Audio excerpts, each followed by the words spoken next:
What's up, everybody? Sniper MMA here. It's been a while since I did a breakdown video free on the YouTube channel. Gonna bring it back and try and keep it as consistent as I can. You got UFC Vegas 74 up this week. This video is just going to be the main event and co-main. Going to expand it in the future, hopefully, probably just full cards, and I'll keep the to main cards and keep the full card breakdowns over at MMA Play 365. So make sure you go check that out. Got DraftKings content over there. Newsom's got his betting content. Check out the tape index already. If you do your own research, make sure and go over there and check all that out. Do me a favor, hit that like button, hit the subscribe button. Hopefully you enjoy some content. It's a crowded space these days. But felt like I wanted to start giving some more public thoughts again. Have had a good run over at MMA Play 365. And we're going to get into the main event and the co-main in a second of UFC Vegas 74. As you can see, our main event, Kai Kara-France taking on Amir Albazi. We now have a pick'em. It is minus 110 apiece. The inside the distance prop for Kara-France is plus 300. Albazi is plus 170. You got Kai Kara-France coming off of that loss to Brandon Moreno, third round KO in that one. That was the liver kick. He looked really good in the first two rounds and just got caught in the third. Was fading a little bit before that to get his title shot. Wins over Askar Askarov, Cody Garbrandt, and Rogerio Bontorin. He takes on Amir Albazi. Albazi is on a 5-fight win streak to get try and make his way really the very top of this division, coming off wins against Alessandro Costa, Francisco Figueiredo, Zhalga Jamagulov, Malcolm Gordon, Ryan Curtis. Look, this is clearly the best competition he has faced. He was scheduled to face Alex Perez, Brandon Royval. I think he had a Tim Elliott fight scheduled in there. So step up for him, for sure, in terms of name value and just talent as well. So how this fight plays out. Kai Kara-France, I think it's pretty understood that he is going to be the more technical striker here. I've heard a bunch of that. I try not to listen to other people's opinion, but it's everywhere that Kai Kara-France is the better striker. And I think technically, in terms of technique and kickboxing, that's probably true. He doesn't throw at an incredibly high pace. I mean, it's up there, but it's 4.7 strikes landed per minute. More importantly for him, though, he needs to be able to stop takedowns. He's done that. He's got an 87% takedown defense. Askar Askarov took him down twice. Rogerio Bontorin took him down once. He can be taken down, but people shoot on him because he usually has a big striking advantage. Amir Albazi, on the other hand, in the UFC, he's 4-0. He's got 3 finishes, 2 coming in the first round. Those 2 were submissions, and he knocked out Alessandro Costa in the third. My knock on Albazi is he's not a lot of output. He can be kind of low output. And while he's going to be at a striking technique disadvantage in this fight, he's going to pack a lot more pop than Kai Kara-France. Kai Kara-France is, I think, I'm going to go back and count right here. He's got 2 knockouts in the UFC, one being the first round of Rogerio Bontorin, great. And then the second one was also first round. It was Cody Garbrandt. And that's suspect. I mean, we've seen Garbrandt's chin. I don't trust it. Yeah, he beat Trevin Jones last time out in a horrible fight. So I don't trust, that doesn't sell me on Kai Kara-France's power. Whereas when Albazi hits people, I mean, he packs a big punch. It's the volume that is the issue here. He needs to get takedowns in this fight. He's averaging 2.5 takedowns per 15 minutes. He's got at least 1 in every UFC fight. And that's where I think the big difference is in this fight. I think if he gets one, I think he's going to be able to submit Kai Kara-France, and I think he's strong enough to do it.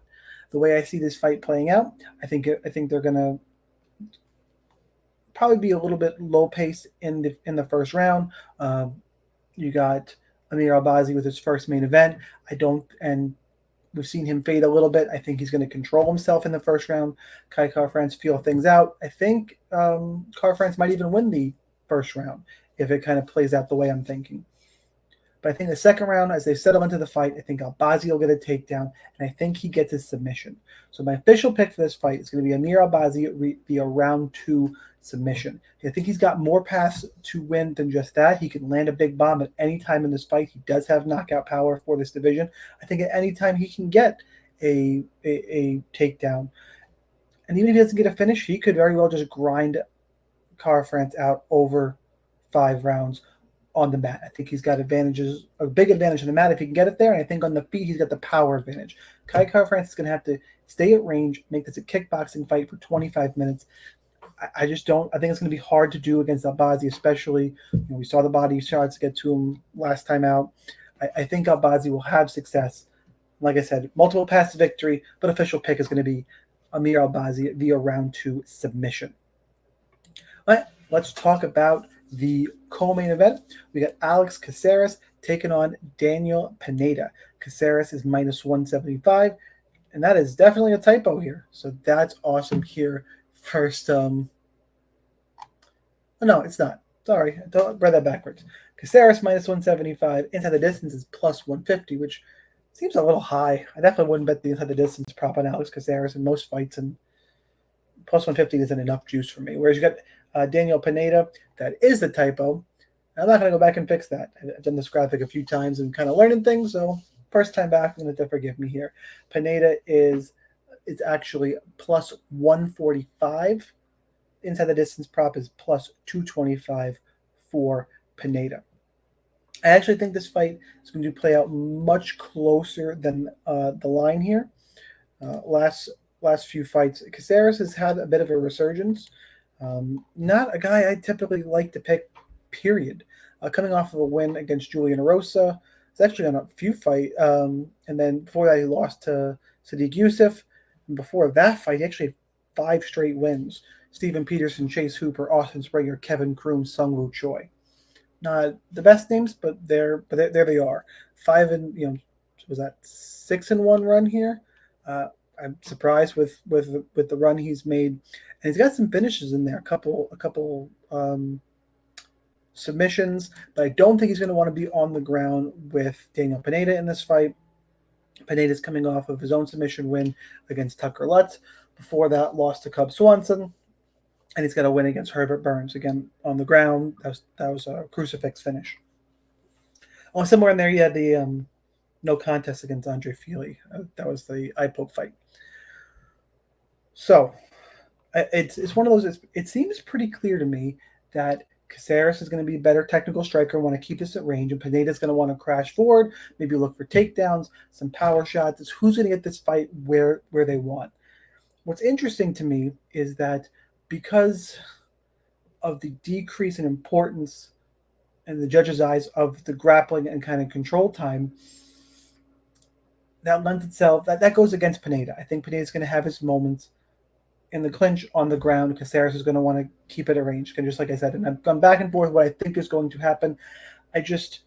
We've seen Alex Caceres' takedown defense be pretty improved and decent as of late. I think right now in his career, I'm going to look it up real quick.